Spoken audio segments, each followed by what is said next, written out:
Good morning everyone. Welcome to Mommy V's Garden dito sa Cavite. Opo, nandito ako ngayon. So, bibigyan ko kayo ng mabilisang update dito sa ating mga plants. Wow, ito oh.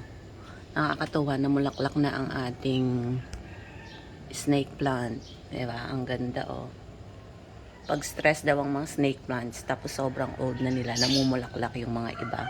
At ang sabi nila, swerte pag namulaklak yung mga yan. Ayan, kaya nakakatuwa. Actually, dumating ako dito nung Wednesday. Today is Friday. Wednesday ng umaga. Nakapaglinis-linis na ako dito. Nakapagputol na ako ng mga tuyong mga sanga. Tapos yung mga sobra-sobrang sanga na kumbaga wala na sa ayos. Pinagpuputol ko na po yun. Kaya makikita nyo yung aking mga plants ngayon. Maayos na actually. Maayos na sila. Ito yung Alocasia calculata. Ito madami na rin mga drooping leaves yan. Nung dumating ako. So, ayan o, pinagpuputol ko na po yan. Para medyo luminis-linis din dito sa ating garden. Maaga pa. It's only 6 a.m. in the morning. Pero nakapag-trim na rin ako ng mga halaman dun sa labas. Nag-start nga ako 4:30 in the morning. Pero eksakto, may mga ilaw naman sa poste. So maliwanag pa rin. So nakikita ko naman habang nagkakat ako ng mga halaman natin doon. Ito, bumaba yung yung shade natin.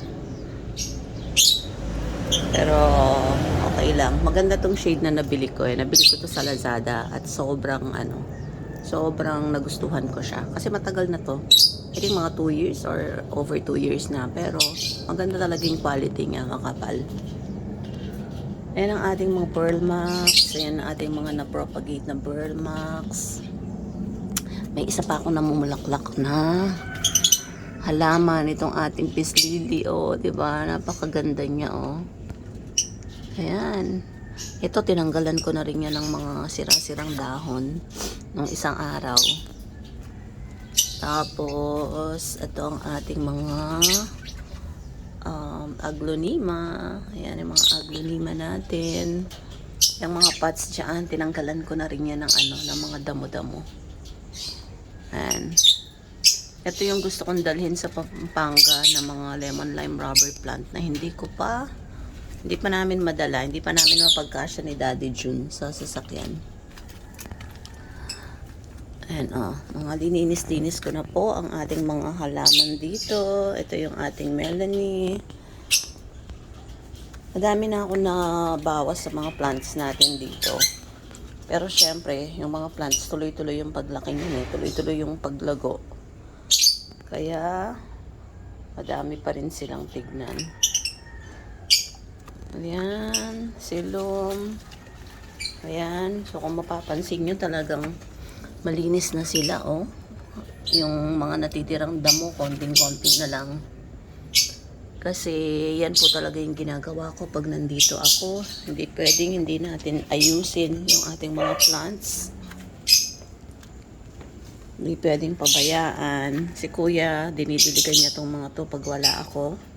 So, thankful ako kay Kuya dahil naalagaan pa rin ang ating mga plants. At least nadidiligan. Yun yung isa sa importante talaga. Ayan. So, yan lang muna yung ating update today. Thank you everyone for tuning in to Mommy V's Garden.